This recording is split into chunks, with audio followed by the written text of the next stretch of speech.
Está começando agora o Conectando Mentes Curiosas. O podcast onde a transformação digital encontra o direito. Começando mais um Conectando Mentes Curiosas, o seu podcast sobre tecnologia, inovação e direito. Aqui, Silvia Curado, sua host deste programa, e hoje a gente continua a nossa série sobre as tendências de 2022, falando sobre as relações do trabalho. E aqui ao meu lado, o nosso co-host, Gustavo Maganha. Olá, Silvia, olá, ouvintes. E não teve área que sofreu mais com mudanças nos últimos anos que a trabalhista. E é por isso que a gente trouxe duas personalidades do nosso time para trazer um pouco do que podemos esperar do tema em 2022. A nossa primeira convidada é certificada pela Global Reporting Initiative em metodologias para aplicação de relatórios de sustentabilidade. Ela também é a coordenadora do curso de Compliance Trabalhista da FIA e, como toda professora, a régua com ela é sempre mais alta. Seja muito bem-vinda de volta ao podcast, a nossa head da área trabalhista, Érica Mello. Gustavo, Silvia, todo mundo que está com a gente nesse episódio. É um prazer estar aqui mais uma vez para a gente falar do mundo das relações de trabalho. Lucas, é um prazer dividir com você esse podcast. Então, dando spoiler, o nosso segundo convidado é um dos nossos especialistas em relações do trabalho, que também ama uma boa música e um bom jogo de FIFA. Ele se dedica aos desafios do contencioso trabalhista e com toda a dinâmica e sensibilidade que essa situação requer. Seja muito bem-vindo ao podcast, Lucas Bitter. Olá, pessoal. Tudo bem? É um prazer estar aqui com vocês de novo. Tudo bem, Silvia, Gustavo, Érica? Sempre um prazer poder discutir, conversar e acrescentar sempre aos temas do nosso direito do trabalho com vocês. Obrigada por estarem aqui de novo com a gente. E para começar essa nossa conversa, eu queria pedir para vocês citarem quais são as tendências que vocês enxergam em 2022 na área trabalhista. As relações de trabalho, elas são sempre bastante dinâmicas, né? Elas não se esgotam, os desafios não se esgotam, eles se renovam, eles inovam, assim como qualquer comportamento humano. O que a gente tem visto de muito vivo, e acho que o Lucas, com a visão dele de contencioso, também pode agregar muito, é uma tendência de aumento da judicialização para 2022, porque nós tivemos recentemente uma decisão importante do Supremo Tribunal Federal que afastou o pagamento de honorários de sucumbência por reclamantes que sejam beneficiários da gratuidade judiciária. E isso, essa decisão, ela tira um pouco de um filtro, se a gente pode assim chamar, que estava sendo respeitado pelos reclamantes e pelos advogados para deixarem de trazer um pouco de pedidos absurdos que a gente tinha historicamente nas ações trabalhistas e que, com a reforma trabalhista, esse dispositivo que agora foi declarado inconstitucional, fez com que existisse uma análise mais verdadeira daquilo que era, de fato, um direito a ser perseguido ou não. Né, a sensação que a gente tem, a tendência que essa decisão traz para a gente, é de que em 2022 volta aquele famoso se colar, colou. Eu vou pedir tudo que eu puder, se colar, colou. E se não colar, eu não tenho nenhuma penalidade com relação a isso. Então, obviamente que a Justiça do Trabalho tem esse papel de equalizar as relações, mas o contencioso de muitas empresas que estava bastante controlado, até pelas ações preventivas, ele vai precisar de um olhar diferente, né, Lucas? Acho que você pode também contribuir. Então, na realidade, eu concordo totalmente que havia um filtro que foi retirado dos processos trabalhistas. Havia um risco de perder, que hoje não mais existe. Esse filtro, antigamente, havia, sim, elevado o nível das petições iniciais, havia um critério para apurar o que se pode perder, e esse critério já não mais existe. Então, teremos, além da tendência de aumento no número de processos, teremos novamente aquelas petições iniciais com aqueles pedidos mais vultuosos, pedidos que boa parte dos advogados já sabem que provavelmente não vão ganhar, mas se colar, colou. E acho que é importante a gente trazer mais alguns elementos para cá, para essa necessidade da visão estratégica, porque a gente tem novos temas sem o filtro, por isso essa tendência de aumento do contencioso. Porque a gente tem pandemia ainda, né? Parece que já foi há tanto tempo que começou tudo isso, mas não. Nós temos a questão do próprio passaporte da vacina aí, que está todo mundo comentando, né? O que a gente vai fazer com isso? As questões do próprio Covid no ambiente de trabalho, tem essa discussão, né? Se é uma doença ocupacional, não é doença ocupacional, em que contexto pode ou não ser uma doença ocupacional.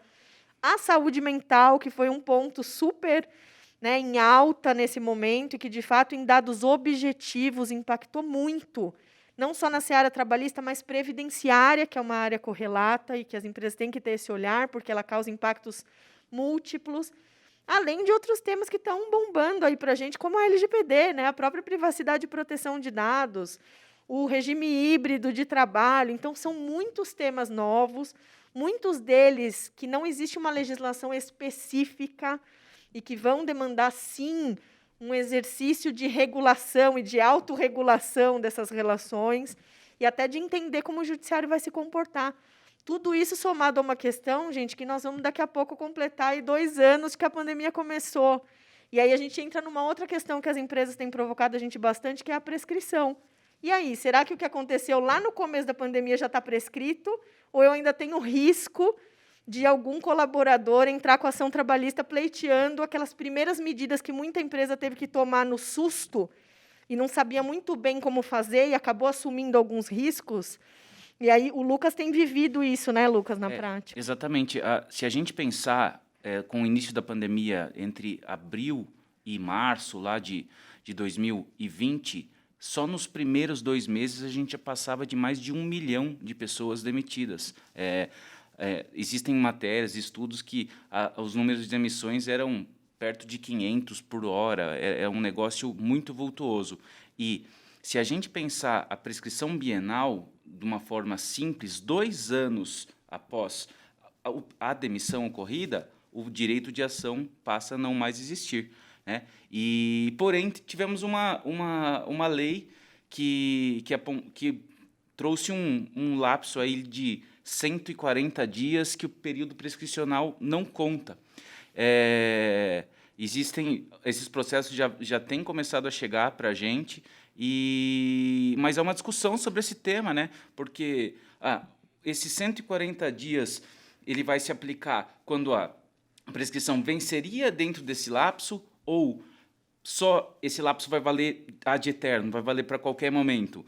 A gente tem vários princípios dentro do direito, por exemplo, do direito não socorre aos que dormem. Quer dizer, o trabalhador ou o seu advogado não entraram com o processo, a vida correu normalmente, ou seja, eu não tenho nenhum prejuízo efetivo diante da pandemia, diante das limitações que justificaram, inclusive, essa lei, que são limitações de locomoção, e a vida seguiu.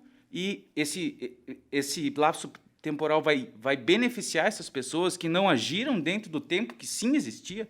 Então, há uma discussão, não existe julgados totalmente incontroversos nesse sentido, é o tempo que vai nos dizer, são as petições, são as teses, são as discussões que os escritórios vão trazer, que os próprios reclamantes vão trazer para os processos, que vão acabar dirimindo esses conflitos. E vamos ver o que vai dar, né? É óbvio que a gente tem que ter esse olhar, né, do trabalhador que também se viu prejudicado, sim, se viu prejudicado de ir até o advogado, se viu prejudicado porque o fórum teve momentos de interrupção do atendimento, se viu prejudicado até na própria forma da rescisão. Teve muita rescisão que não aconteceu, ou que aconteceu e ficou meio conturbada, enfim. E as pessoas estavam vivendo um momento nas suas próprias vidas pessoais, né, que fizeram com que, de fato, fosse importante esse respiro, vamos dizer assim, né? Por isso veio essa legislação. Mas, de fato, ela traz alguns conflitos de interpretação, porque até que ponto eu consigo equilibrar isso e não prejudicar. O fato é que, assim como, né, nada diferente do que já vivemos nos últimos anos, 2022 vai ser um ano desafiador para essa gestão de risco trabalhista e que vai requerer um olhar muito acurado, né? Um olhar muito detalhado para o que está acontecendo para a gente conseguir atuar de uma forma assertiva e fazer essa gestão de risco. Bom, a gente vem acompanhando que o judiciário trabalhista ele vem atuando bastante, assim como os órgãos fiscalizadores. Mas em 2022, eles tendem a ser ainda mais proativos? Olha, Gustavo, esse é um ótimo ponto. A gente tem vivido coisas assim tão inusitadas nos processos trabalhistas.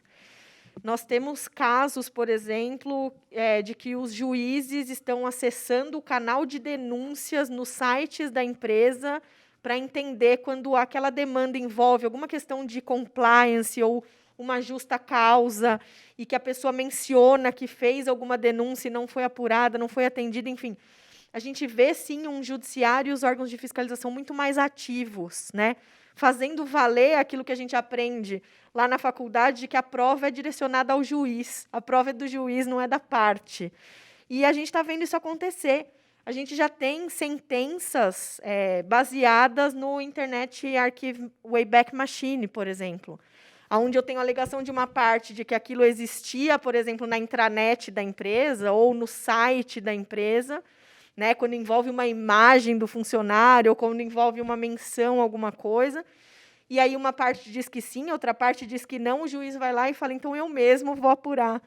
A ida de juízes, transformar julgamento em diligência, audiência em diligência, e ir até o ambiente conhecer, órgãos de fiscalização que nesse período ficaram muito offline, né, saíram do ambiente presencial, também tendem a voltar a fazer essas visitas presenciais. Então, acho que essa proatividade, sim, vai existir, vai ser intensificada, porque é isso, a gente está num mundo muito cheio de fake news, e isso também vai para o judiciário. Então, o juiz está indo buscar por ele mesmo muitas questões que as partes não trazem para o processo ou trazem de uma maneira viciada.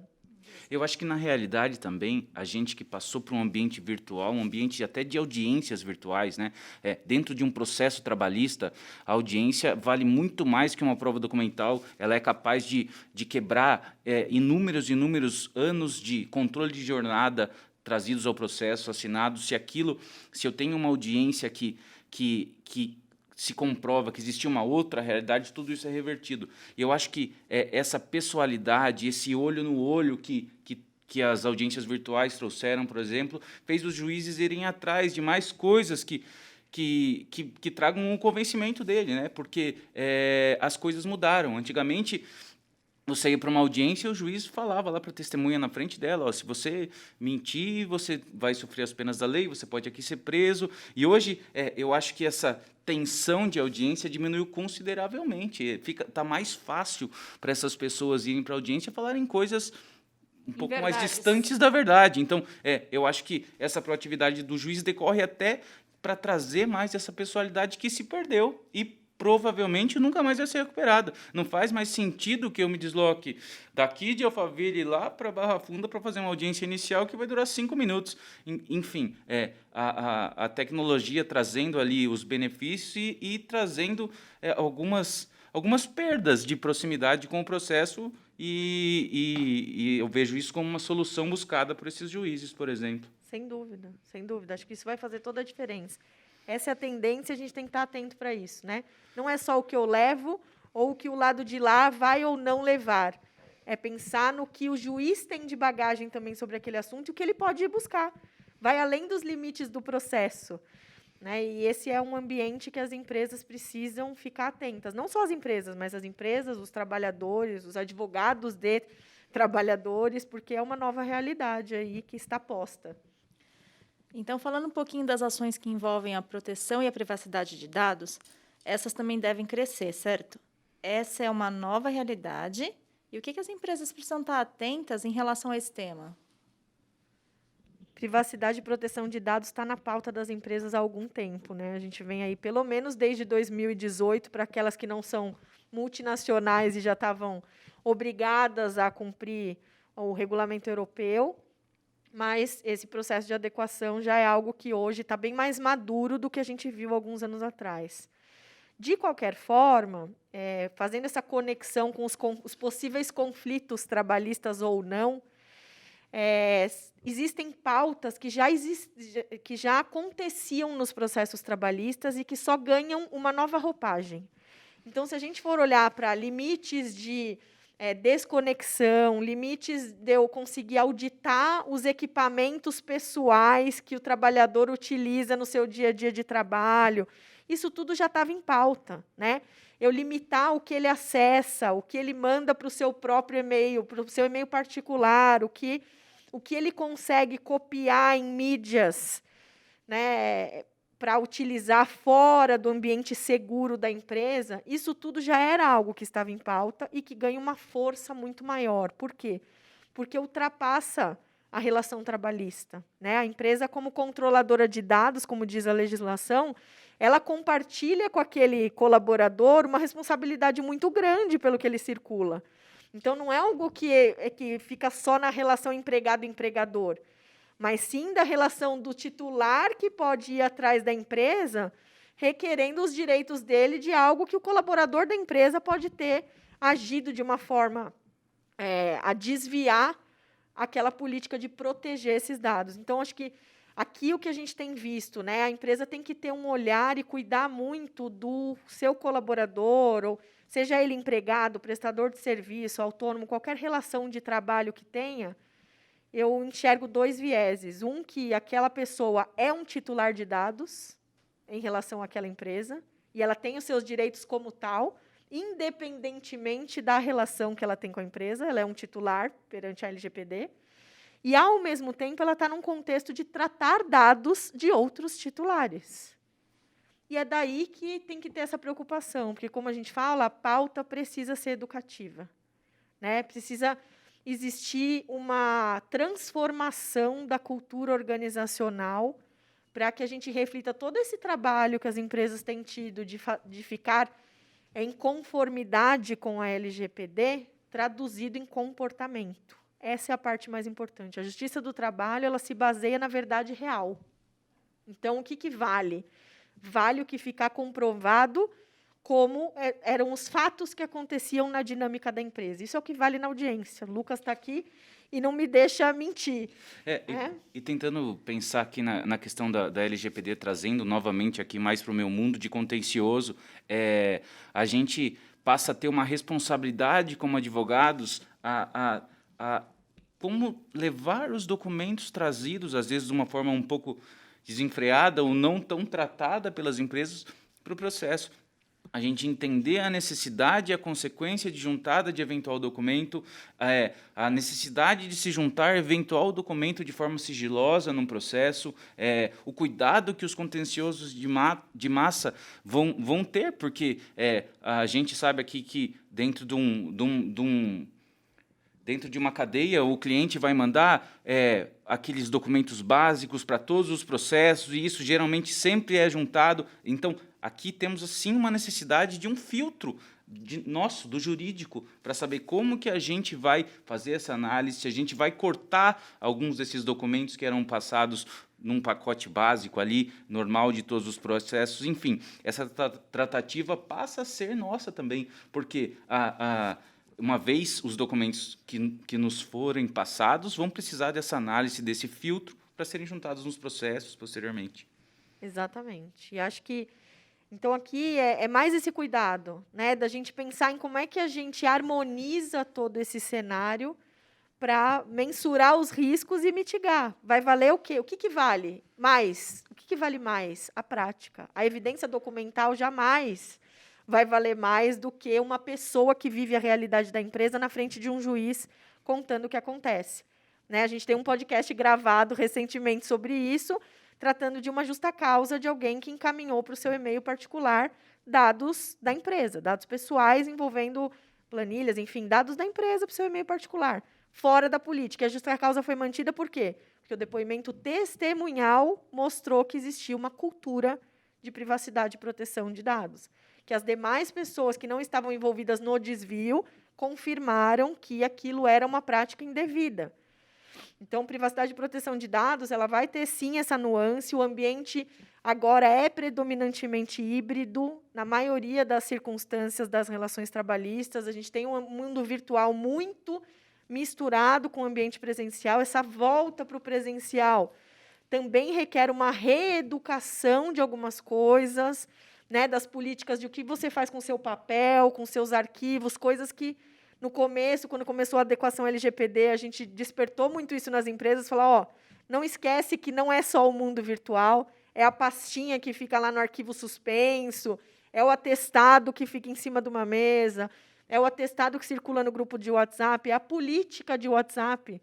A gente já sabe que o WhatsApp é uma realidade nas empresas.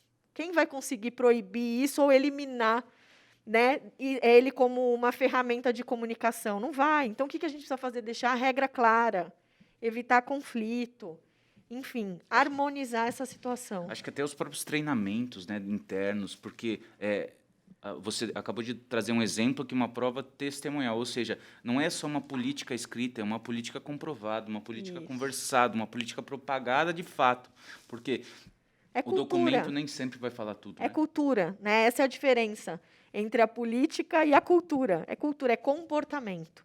É um comportamento voltado para isso. Então, acho que privacidade e proteção de dados, sim, ganha força, trazendo pautas que já estavam aí e outras que virão e que a gente está ansioso para saber como desbravar e atuar junto com as empresas. Na realidade, eu vejo as empresas cada vez com mais necessidade de sinergia entre as suas áreas e, da mesma forma, essa comunicação com os jurídicos internos e externos para que o objetivo vá sendo alcançado ao longo do caminho, que é um caminho longo, um caminho inexplorado, que a gente precisa descobrir onde é que ele vai chegar, né?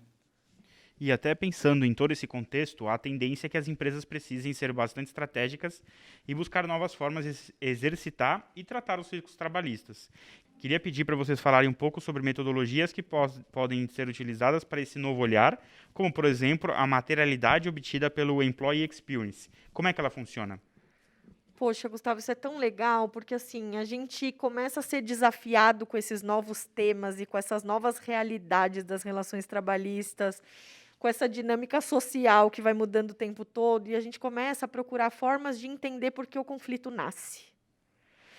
E aí a gente se depara com algumas empresas, né, olhando para a nossa metodologia de compliance trabalhista, que a gente já aplica há alguns anos aí no mercado, a gente começa a olhar para essa metodologia e falar como é que eu posso entender o porquê que esse conflito nasce e o porquê que eu não estou conseguindo segurar ele. Por que eu não consigo? E a gente se depara muitas vezes com a empresa partindo de uma perspectiva errada.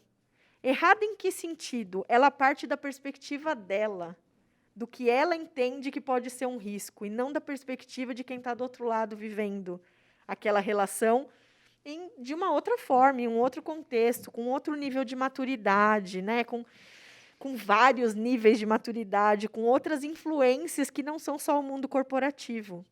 Então, essa metodologia de olhar o compliance trabalhista a partir do Employee Experience, ela traz isso, ela traz uma materialidade na perspectiva do colaborador, do profissional, do prestador de serviço, seja lá quem for que está do outro lado.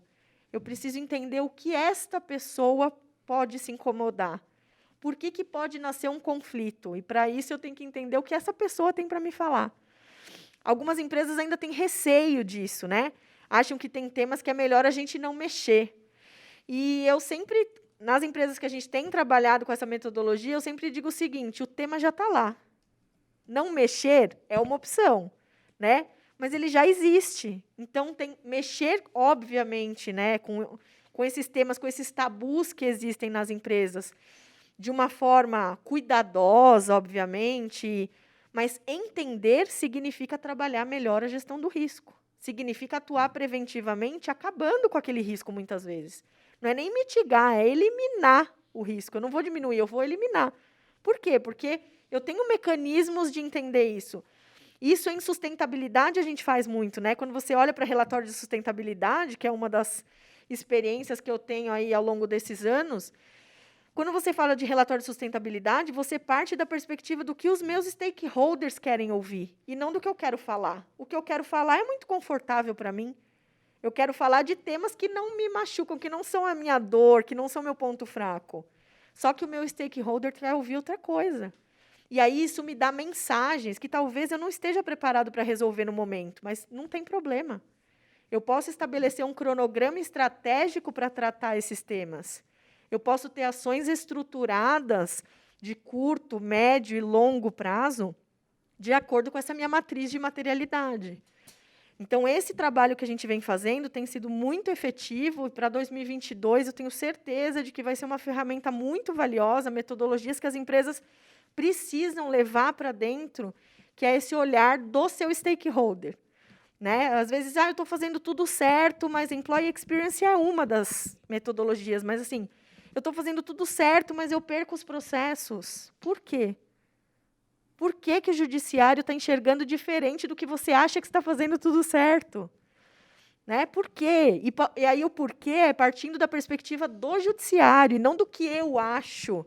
Eu tenho que extrair isso dele, eu tenho que olhar com a visão dele, tirar um pouco, limpar os meus pré-julgamentos e ter, quase que um exercício de empatia, sabe? Se colocar do lado de lá para tentar entender e atuar.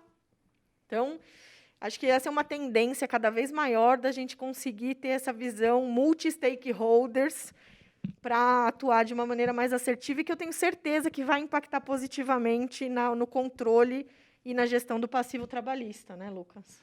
Eu tenho certeza disso. Eu acho que esse olhar 360, esse olhar passando pelo trabalhador, passando até pelo judiciário, para que a gente entenda o objetivo. Essa palavra experiência está na moda, né? Você vai num restaurante, você quer uma experiência, você vai. E por que não trazer isso para o trabalho em si? Né? É onde você passa boa parte do seu dia, a grande parte da sua vida acordado está dentro do trabalho hoje em dia. Então, essa experiência, com certeza, vai minimizar conflitos posteriores, vai fazer as empresas entenderem as dores dos trabalhadores, da mesma forma com relação ao judiciário. Né? A gente, às vezes, um contrato vem sendo escrito de forma que a empresa entende correta, mas lá na frente isso demonstra inócuo e temos uma sentença que inviabiliza toda uma relação, todo um modus operandi de uma empresa. Então, eu acho que esse olhar com várias perspectivas vai ser cada vez mais importante para a condução, né,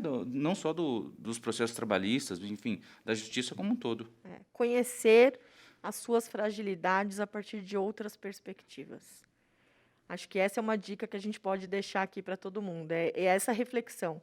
Será que eu conheço as minhas fragilidades com um olhar, né, olhando de outras perspectivas? Quando a gente olha para pautas como ESG, diversidade, a gente tem questões que são simplesmente um desalinhamento de comunicação e de expectativa.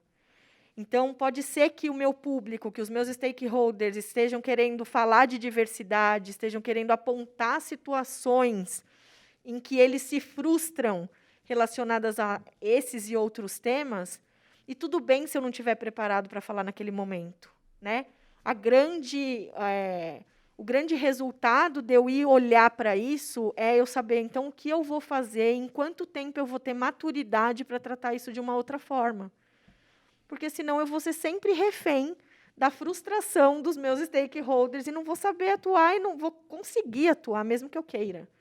Então, acho que essa é uma nova roupagem que vem forte e que pode ser uma ferramenta essencial para essa gestão de risco, principalmente no cenário que a gente está dizendo aqui, que é a perspectiva de 2022, que é o aumento da judicialização de conflitos trabalhistas.